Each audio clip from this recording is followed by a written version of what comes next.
Hello everyone and welcome back. In today's video, we are going to learn how to fix slow download speed in Telegram. Now firstly, open the Telegram app. Once you're in the app, tap on links to files bot. Now once you're here, you can share the link of your video and the bot will download it. It's going to help you download it faster. Here, let me write it for you.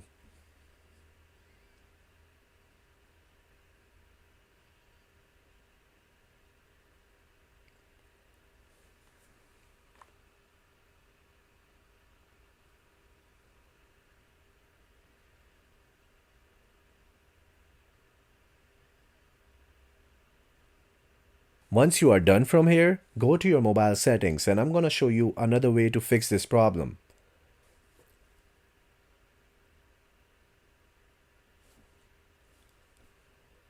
Once you're in your phone settings, just go to apps. And once you're in the apps, search for the Telegram app. From here, you can optimize the permissions for Telegram app and how it works. Just clear some storage memory and it's gonna start working fine. And now you know how to fix this issue. If you found value in this video, don't forget to subscribe.